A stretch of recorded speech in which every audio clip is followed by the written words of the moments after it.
श्रोताओं नमस्कार, स्वागत है आपका हमारे कार्यक्रम उद्योग जगत में। इस कार्यक्रम के अंतर्गत आज हमारी भेंट वार्ता का विषय है परंपरा और फैशन के फ्यूज़न से उद्योग में नवाचार। और इस विषय की जानकारी लेने के लिए विशेषज्ञ के रूप में हमने आमंत्रित किया है फैशन डिज़ाइनर एवं प्राध्यापिका गीतांजलि चौधरी जी को। मैम, बहुत बहुत स्वागत है आपका हमारे कार्यक्रम में। बहुत बहुत धन्यवाद सचिन जी। श्रोताओं को भी जैसे हमने बताया कि आप खुद फैशन डिज़ाइनर हैं, साथ साथ आप कलाकार भी हैं, टिकुली कलाकार, आर्ट एंड क्राफ्ट के क्षेत्र में भी आपने महारत हासिल किया है। कई तरह की कलाएं, चाहे ज्वेलरी डिज़ाइनिंग हो, कलाओं को एक नया रूप देने के लिए आप जानी जाती हैं, जो पारंपरिक कलाएं हैं। सबसे पहले हम आपके बारे में जानना चाहेंगे कि आपने इन दोनों क्षेत्र में पारंपरिक कला और फैशन डिज़ाइनिंग कैसे सामंजस्य स्थापित किया। जैसे ये दो बिल्कुल ही विपरीत दिशा की कलाएं हैं। एक फैशन डिज़ाइनिंग बिल्कुल मॉडर्न क्षेत्र का है और पारंपरिक कला, चाहे वो टिकुली हो, मधुबनी हो, सिलाई, कढ़ाई, बुनाई, जो भी है, तो ये दोनों ही बिल्कुल ऑपोजिट है और दोनों में सामंजस्य स्थापित होना एक चांस की बात है। क्योंकि जो संरक्षण जो हमें पटना सिटी में, मेरे घर में, मेरे परिवार में मिला, वहाँ पे कई कलाएं पहले से होती आ रही थी, जिसको हमने हॉबी के रूप में बचपन से सीखा, जो कि कई बच्चे आज भी करते हैं। लेकिन फिर एक एज के बाद आप खुद से पूछते हैं कि इसका भविष्य क्या है। तो मैं उस भविष्य की खोज की तरफ गई, जहां मुझे कई शिक्षकों से मुलाकात हुई। उन्होंने सजेशंस भी दिए कि आप इसको as a career fashion designing में ले जा सकते हैं, क्योंकि नए चीज़ों को बनाना, पुरानी चीज़ों को नए चीज़ें करना। आज एक वर्ड आता है सस्टेनेबिलिटी, फैशन, रीयूज, लेकिन ये हम लोगों ने अपने बचपन में ही सीखा। हमारी दादी पुराने कपड़ों से सुजनी बनाती थी, मम्मी प्लास्टिक के ज्वेलरी बॉक्स को कलर करके उसमें अपना ज्वेलरी रखती थी, नमक के डब्बे को फेंका नहीं जाता था, उसमें प्लांट लगा दिया जाता था। तो ये हमारे यहाँ पुरानी परंपराएं हैं, जिसको कि आज का मॉडर्न युग फैशनेबल बनाकर रिप्रेजेंट करता है। तो बचपन से ही आप कला के प्रति समर्पित रही, मतलब सीखने की ललक आप में बचपन से ही रही। उसके बाद फिर फैशन डिज़ाइनिंग का करियर चुनने की आपने सोची, तो आप किस प्रकार से पारंपरिक कला और फैशन डिज़ाइनिंग को प्रेजेंट कर रही हैं आज? जैसे कि आज के दौर में अगर मैं आज से 25 साल पहले देखूं, तो उस समय सबसे ज़्यादा मुद्दा ये था कि आपके पास जितना ज़्यादा ज्ञान होगा, जानने की क्यूरियोसिटी बहुत ज़्यादा थी। तो traditional painting, traditional art, traditional embroidery, tie and dye, इस तरह की चीज़ें तो शौकिया हुई। लेकिन एक दौर 25 साल के बाद ऐसा है जिसमें सबसे अगर आपको अलग है और कुछ फैशनेबल होगा तो मार्केट डेवलप होगा। क्योंकि हुनर से अगर इनकम हो, आत्मनिर्भरता आए, तभी वो हुनर या कोई लोक कला बच सकता है।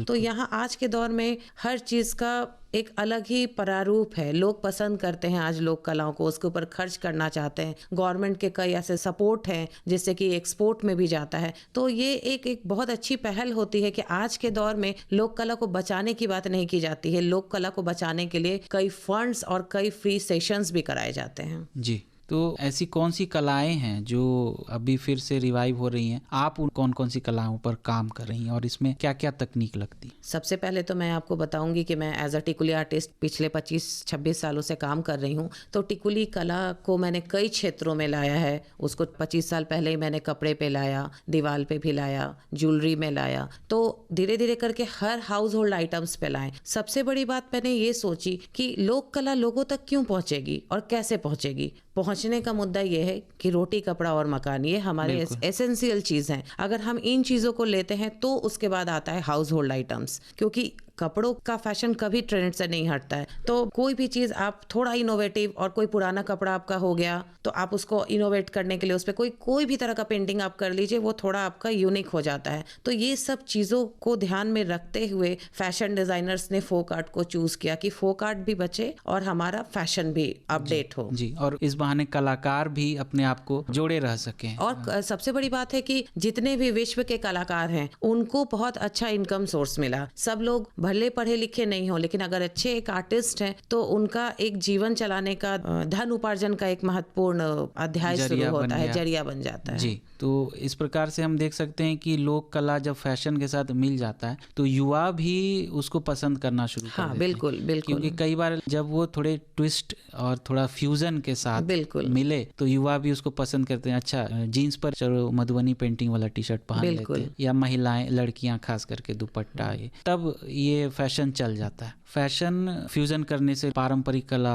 को बढ़ोतरी मिली है, लेकिन कई बार हम ये देखते हैं समाज में ये एक भ्रांति है फैली हुई कि आप पारंपरिक लोक कला में कुछ छेड़छाड़ कर रहे हैं, बदलाव कर रहे हैं, तो उसका मूल अस्तित्व खतरे में पड़ गया। ये इसको आप किस प्रकार सही या गलत ठहराती हैं? देखिए, हर लोगों का अपना नज़रिया है। व्यक्तित्व सोचने के लिए, हर व्यक्ति सोचने के लिए बिल्कुल एकदम फ्री है कि वो क्या सोचता है, उसकी विचारधारा क्या है। लेकिन मेरा जो अपना कंसेप्ट है उसमें यही मैं देखती हूँ कि अगर किसी भी कला को संरक्षित और प्रसारित करना है तो उसके लिए उसमें थोड़ा मॉडिफिकेशन ज़रूरी है। अगर सिंपल सी बात, आज हम एडुकेशन की बात करें तो आज एडुकेशन भी हमारा बहुत चेंज हो चुका है। जो हम लोग किताब लेके पढ़ते थे या स्लेट पे करते थे, वो आज पूरा डिजिटल प्लेटफॉर्म पे चला है और विश्व जो है वो एक आपके मोबाइल में संरक्षित हो चुका है। तो बदलाव तो प्रकृति का नियम है। तो लोक कलाओं में लोक कला का जो कॉस्ट होता है उसको अगर फैशन से और उसके कुछ एलिमेंट्स को लेके अगर हम मार्केट में ले आते हैं और फैशनेबल भी है, एक्सेप्टेबल भी है, अफोर्डेबल भी है, ये तीनों चीज़ें होने से हर चीज़ संरक्षित है। चाहे वो व्यक्ति विशेष हो, चाहे वो फैशन विशेष हो, चाहे वो ट्रेडिशनल पेंटिंग हो, ये तीनों चीज़ें एक लाइन पे जब आगे बढ़ती हैं तभी उस समाज का विकास होता है। जी, तो आपका मानना है कि पारंपरिक कलाओं को फैशनेबल बनाने से उसका संरक्षण होता है और युवा उसको पसंद करते हैं। बिल्कुल। और युवा जिस चीज़ को पसंद करें वो फैशन बन जाता है। बिल्कुल, मार्केट में उसकी डिमांड बढ़ जाती है। जी, पारंपरिक कला करने वाली बहुत कम महिलाएं हैं, लेकिन जैसा कि आपने भी बताया कि सरकारी अनुदान बहुत मिल रहा है, तो कौन कौन से ऐसे प्रशिक्षण संस्थान हैं सरकार के जिससे महिलाएं या कोई भी युवा जुड़ सकता है और उसके बारे में सीख सकता है? सबसे पहले तो मैं बिहार से रिलेटेड हूँ इसलिए मैं बताऊंगी जी। उपेंद्र महारथी एक ऐसा संस्थान है जो एशिया का अब तक का सबसे पुराना संस्थान है, जहाँ पे लगभग आप 25 से 30 फोक आर्ट को सीख सकते हैं फ्री ऑफ कॉस्ट। गवर्नमेंट उसके लिए स्टाइपन भी देती है और यहाँ 6 महीने कोर्स करने के बाद आप अपना उद्योग शुरू कर सकते हैं। और अब बात आती है दूसरी कि आप इसके उद्योग के एग्जीबिशंस के लिए कहाँ जाएंगे, तो MSME सेंट्रल गवर्नमेंट का वो पूरा आपको सपोर्ट करता है और जो भी आपका फाइनेंस का प्रॉब्लम होता है, ट्रेनिंग का प्रॉब्लम होता है, वो कुछ हद तक MSME से भी शॉर्ट आउट होता है। इसके अलावा कई NGOs हैं, कई संस्थाएं हैं जो इस आर्ट को एग्जीबिशंस में देते हैं। WDC है जहाँ आप अपने प्रोडक्ट को लगा सकते हैं। इसके अलावा कई आजकल सोशल मीडिया प्लेटफॉर्म्स हैं जहाँ आपको कहीं जाने की भी ज़रूरत नहीं है। आप उस पोर्टल पे अपने प्रोडक्ट को दीजिए, उसके अलग अलग फोटोग्राफी दीजिए और आपका ऑर्डर आपके घर तक है। तो इस तरह से ये मार्केट का पूरा सपोर्ट है, ऑडियंस पूरे मार्केट में है परचेस करने के लिए और हर लोग चाहता है कि उसके पास वो एक यूनिक प्रोडक्ट हो जो दूसरे के पास ना हो। इसलिए मार्केट में कंपटीशन तो है, लेकिन इस कंपटीशन में जो बहुत अच्छे से बहुत नए नए आइडिया को लेके आएंगे वही सरवाइव कर पाएंगे। जी, ये तो पारंपरिक कलाओं को सिखाने वाले इंस्टीट्यूट या सरकारी अनुदान के बारे में आपने बात कही। फैशन की पढ़ाई, मतलब फैशन की पढ़ाई के साथ साथ कलाओं को जोड़ने की जो बात होती है, इसके लिए कौन कौन से ऐसे संस्थान हैं जो अग्रणी हैं? बिल्कुल, ऐसे कई संस्थान हैं जो इसके ऊपर भी फंडिंग करती है, बच्चों को रिसर्च करने के लिए मनी देती है। तो पहले तो मैं पटना वुमेंस कॉलेज में हूँ तो यहाँ की बात करूँगी कि हमारे कॉलेज में कई ऐसे विंग्स हैं जो सोशल फोक आर्ट के ऊपर काम करते हैं, उनको प्रमोट करते हैं और उसमें से कई महिलाओं को काम भी, रोजगार भी मिलता है और उनको वो फंडिंग में दी जाती है। उसके बाद निफ्ट है, निफ्ट के बारे में सब लोग लगभग जानते हैं।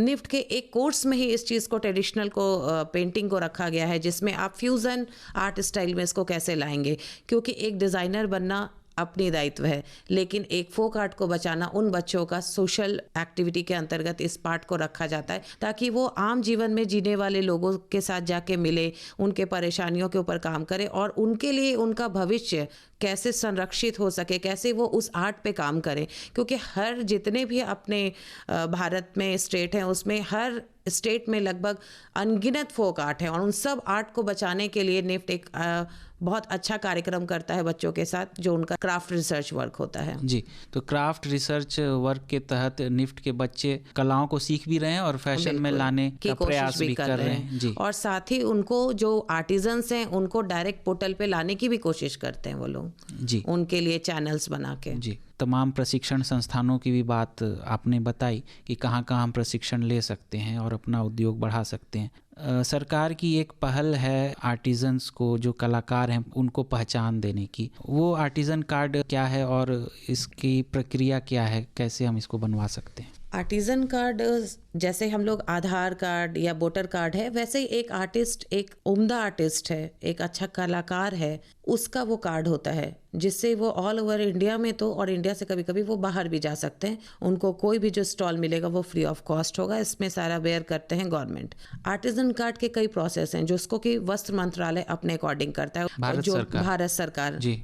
और भारत सरकार जो देखते हैं उसमें फिर देखते हैं कि वो रियल में वो कैंडिडेट जानता है कि नहीं, काम करना आता है कि नहीं, उसके अंतर्गत कितने लोग काम करते हैं, वो क्लस्टर्स में हैं या एसएचजी में हैं।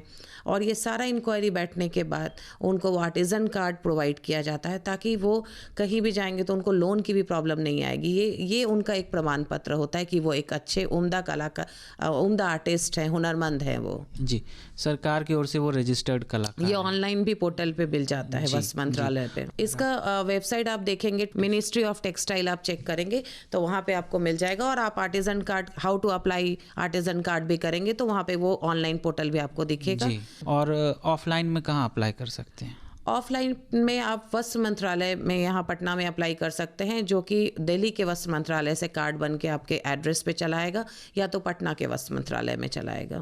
और लेकिन चेकिंग होगी आपकी, आप उम्दा कलाकार बनिए, यही उम्मीद है, यही को एक रास्ता है जहाँ पे आप अपने पहचान विश्व में दिखा सकेंगे। जी, कहते भी कि फैशन लौट कर आता है, बिल्कुल, और नए प्रारूप में आता है। कुछ पुरानी चीज़ें, कुछ नई बातें रहती हैं, और यही प्रारूप अभी हम देख रहे हैं वर्तमान समय में कि पारंपरिक कला जो है फैशन के रूप में आ रहा है। लोग चाहे कपड़ों पर उसे पसंद कर रहे हैं या सजावट की वस्तुओं पर देख रहे हैं उसको, और तरह तरह से लोग पसंद कर रहे हैं। जो इसके कदरदान हैं वो इसको पसंद करते हैं और इसका उपयोग करते हैं, और मार्केटिंग भी काफ़ी इसकी सहज हो गई है। सरकार भी मदद कर रही है, फंड दे रही है, ऑनलाइन मार्केटिंग भी कर सकते हैं। कार्यक्रम का समापन हम करते हैं, उससे पहले हम आपसे ये जानना चाहेंगे कि ऐसी महिलाएं या ऐसे युवा जो इस फील्ड में आना चाहते हैं, कई बार कुछ मानसिकता होती है कि फैशन डिज़ाइनिंग करने के लिए जा रहा है तो ये बच्चा तो बिगड़ जाएगा, तो ये रूढ़िवादी को आप कैसे तोड़ती हैं?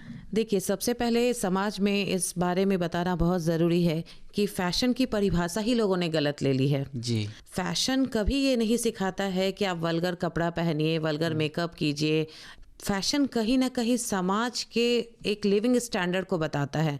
अब हम अगर 80s की फैशन की बात करें तो आप याद करिए कि पोल्का डॉट्स है, उस टाइम में हेयर स्टाइल लंबे हैं, तो वो एक पर्टिकुलर टाइम एरिया को बताता है। कहीं भी फैशन एक्सेप्टेबल है।